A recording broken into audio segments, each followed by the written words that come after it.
Now let me see the Gauss law. In the Gauss law, he made some experiment on the charge by taking the different surface area. So what is the experiment that means?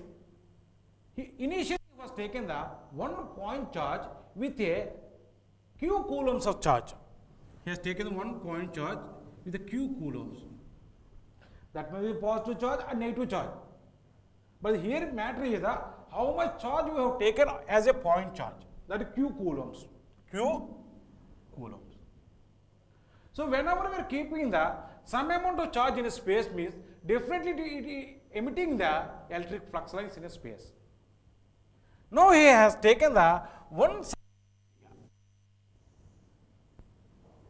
He has taken one closed surface area. He has taken the one closed surface area. He found that he is trying to find that how much flux is leaving the surface area.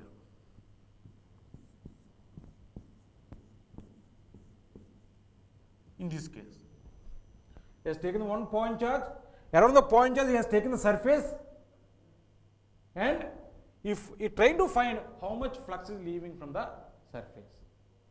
Next case, he has taken the line charge.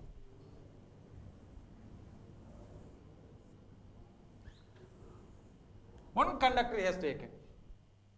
On the conductor, the same amount of charge is placed. Same q coulombs of charge is placed.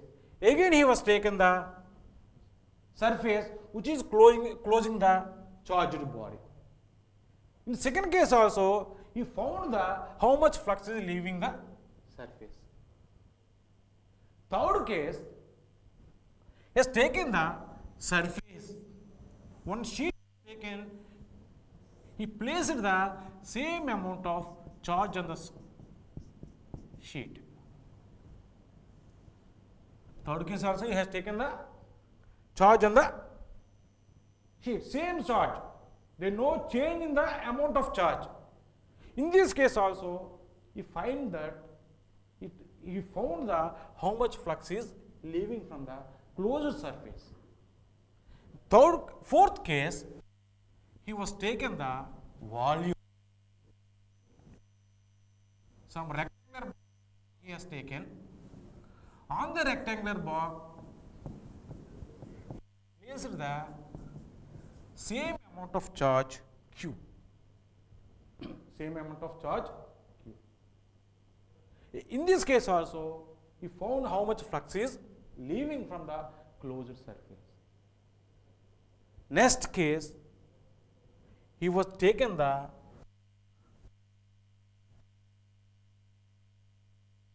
surface area. Fifth case, some surface, irregular surface area. Not it is closed, but it is an irregular surface area. But the amount of charge on a body is same. The amount of charge on a body is same. Now in this case, he has taken the irregular surface area. He found how much flux is leaving from the surface. In all these cases, he found that the amount of flux leaving from the surface is exactly equal to the how much charge is placed on the body. It is not depending upon the point charge, line charge, surface charge or volume charge. The shape. It is not depending upon the shape, but it is depending upon how much charge is placed on the body. It does not depending upon the surface also. It is a regular surface or curved surface or irregular surface, whatever the surface it is. It does not depending upon the surface also. It is depending upon the closed surface. It should be closest the charged body. It should be closest the charged body. So finally, he has given that, he has concluded that the amount of flux leaving from the closed surface, the amount of flux leaving from the closed surface is equal to the amount of charge enclosed by the closed surface. enclosed by the closed surface. See here, repeating once again. It is very, very important. The amount of flux leaving from the closed surface is equal to the amount of charge enclosed by the closed surface. See here, how much flux is leaving from the surface is equal to the how much charge enclosed by this surface, nothing but charge on this body. The charge is within the inside of the surface. Where is the charge emitting the flux? The flux is crossing the surface. The flux crossing the surface. Now here, this we can write mathematically. Pi equal to Q. Pi equal to Q. Nothing but the amount of flux leaving from surface pi equal to Q. See here, if it is a point charge, now the flux leaving from the surface pi equal to Q, that we take it as a equation 1. If it is a point charge, suppose if you take it as a line charge. So whenever we are taking the line charge, we are not giving directly the value of how much charge is placed on the line. Suppose if you take the transmission line, it has some amount of charge. The charge is not given directly. The charge density for the line is defined. Nothing but rho L is given, rho suffix L is given. So to find the how much charge is on the line, in case of line charge, now pi equal to integral of rho L into dl. This is the line integral. See here, whatever thing we are writing here, nothing but L is nothing but line integral. Suppose here if you write the S is nothing but a surface integral. Here if you write the V is nothing but a volume integral. The rho L is nothing but a line charge density. Rho L is nothing but a line charge density. From the line charge density, we can find how much charge on the line. That value you have to take here. That value you have to take here. That you have to take it as a equation 2. Suppose if the Gaussian surface is enclosed by the surface. The Gaussian surface is enclosed by the surface. The surface also, charge value is not directly given. The charge density is given. Charge density is given. So, pi equal to surface integral of rho s into ds. This is 3, equation 3. Fourth case, the charge is placed on the volume. In case of volume, suppose if you take the cylinder, how much charge on the cylinder is not given directly. The charge density of the cylinder is given. In that case, we are finding the how much charge in the cylinder means, now we have to take the volume integral pi equal to volume integral of rho v into dv. This is the fourth equation. If we observe the equation 1, 2, 3, 4, the right hand side quantity is representing the charge enclosed by the Gaussian surface only. How much charge is enclosed by the Gaussian surface? The right hand side quantity. The left hand side quantity is representing the how much flux is leaving the Gaussian surface. Nothing but this closed surface. This closed surface is nothing but a Gaussian surface. See here, first case it is a point charge, second case it is a line charge, third case it is a surface charge, fourth case it is representing the volume charge. Now all these cases, the right hand side quantity is representing the how much charge is enclosed by the Gaussian surface. How much charge is enclosed by the Gaussian surface. So again I am we are recollecting the Gauss law. Gauss law states that the amount of flux leaving from the Gaussian surface or closed surface is equal to the amount of charge enclosed by the Gaussian surface. Enclosed by the Gaussian surface, that we are writing mathematically pi psi equal to q. This is psi. Psi equal to q. These are the 4 different expressions. If we take the charge in a point charge, if we take it as a line charge, if we take it as a surface charge, or if you take it as a volume charge. Now we are going to see the mathematical proof for the Gauss law.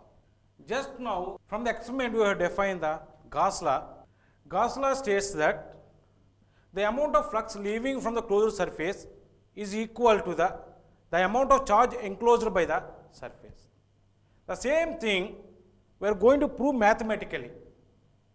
So to prove mathematically, here we have taken the q coulombs of point charge is placed at origin,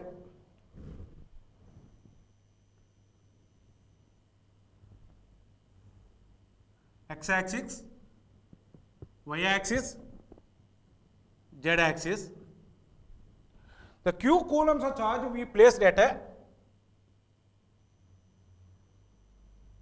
origin q, that means the point charge or the negative charge, whatever it is. So whenever we place a charge at origin, there is flux lines will be emitting from the charge. See here, if we keep the point charge means the flux lines will be emitting in a radial axis. In a radial axis, if you take the spherical coordinate system. See here, we are assuming that one surface area which is closing the total charged body. It should be closed totally. That's why we selected the spherical system. We are assuming that one sphere around the charge with a radius of a, with a radius of small a. See, this is the sphere around the charge. Here we have taken the differential surface area ds. So why you have taken that differential surface area means to find the how much flux is leaving from the surface. How much flux is leaving from the differential surface. See here we have taken the differential surface area ds, that is perpendicular to the radius of the sphere. In this case we have taken the radius of sphere is small a. The flux lines also will be in the direction of the radius of a sphere. The flux lines also will be leaving in this direction r. Nothing but a dr is in the direction of radius. See here, ar bar is nothing but a unit vector in the direction of the radius of the sphere. Ar bar is nothing but a unit vector in the direction of radius of the sphere. Now we are representing the d at this point. The flux density at this point we have taken as the d bar equal to d into ar bar. This is the equation 1. This is the equation 1. See here, what is d here? The d is nothing but the amount of flux leaving from the differential surface area. Ar bar is nothing but a unit vector in the direction of radius of a sphere. The flux lines also leaving in the direction of radius of sphere. So the direction of the flux density is same as unit vector in the direction, that is ar bar. That is ar bar. See here, d bar equal to d dot ar bar. D dot ar bar. And nothing but d into ar bar, where d is nothing but a magnitude of the flux, magnitude flux density at this point P. Here you can take it as a, this point is the P. You can take some point P or Q, whatever it is. Okay. Next surface ds. In this case, ds is nothing but a differential surface area that we have taken on the sphere, which is perpendicular to the radius of the sphere. So already you know the formula for the differential surface area which is perpendicular to the radius in a spherical coordinate system, that is ds bar equal to r square sin theta d pi. into A R bar. A R bar. See here, what is R here? This is general formula. What is R here?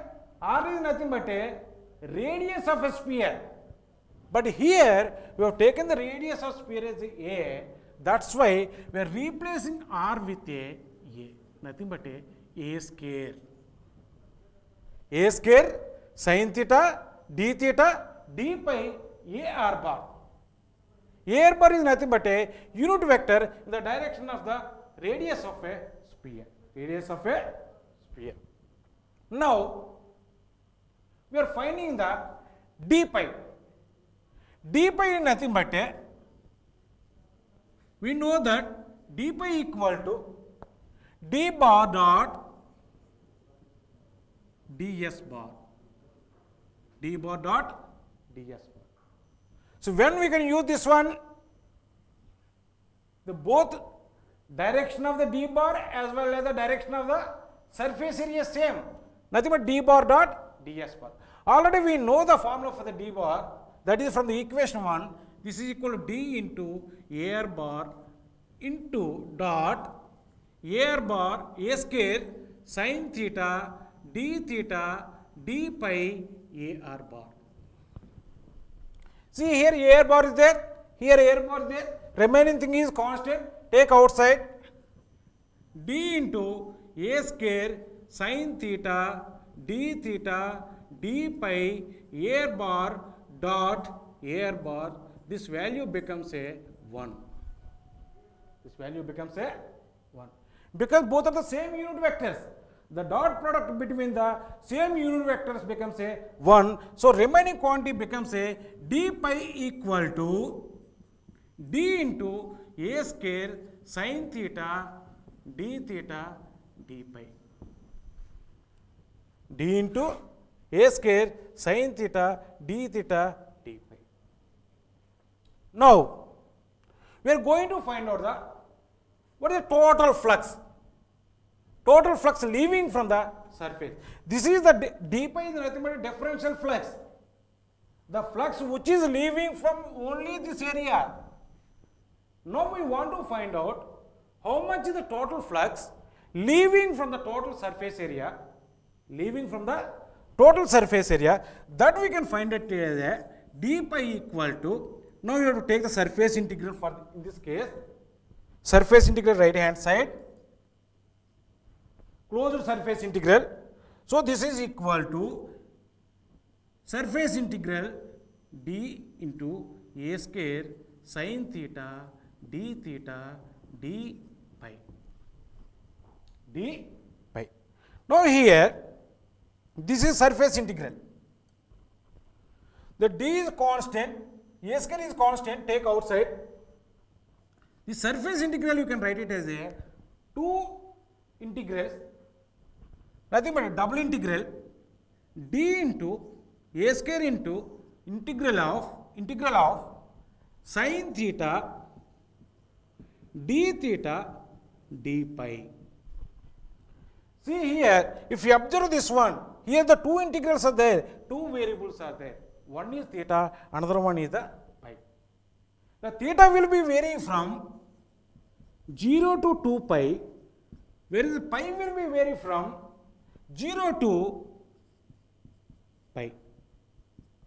0 to pi. In a spherical coordinate system, because here we have taken the spherical coordinate system. So whenever you take the spherical coordinate system, the theta will be varying from 0 to 2 pi, whereas the pi will be varying from 0 to pi, then only the total surface area will be covered. See, now here we have taken the surface integral on both sides to find the total flux leaving from the surface, Now here, surface integral d pi equal to 2 integrals, d and A square is constant, take outside, d into A square, sin theta and d theta d pi. See here the two variables are there, one is theta, another one is pi. the pi will be changing from 0 to 2 pi, whereas theta will be changing from 0 to pi. In a spherical coordinate system, already you know that what is the range of this variable.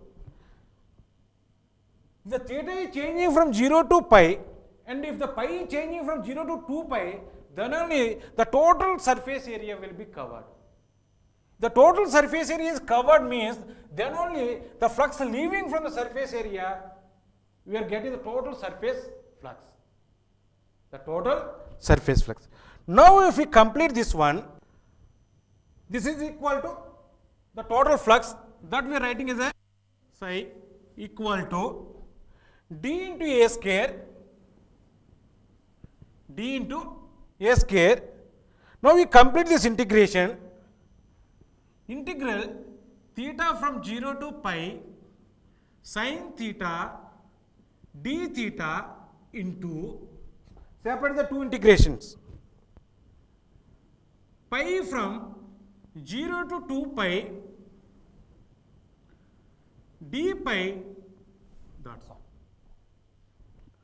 Now if we complete this integration, here we are getting the minus cos theta, limits from 0 to pi, here we are getting the pi, limits from 0 to 2 pi into d into a square equal to the total flux leaving from the surface, total flux leaving from the surface.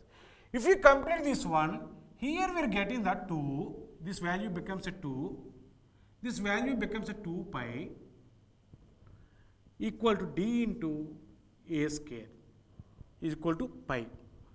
So the total flux leaving from the surface pi equal to d into a square into 4 pi. This we can write it as a d into a square into 4 pi. So what is d here? The flux leaving from the surface area due to the point charge, due to the point charge.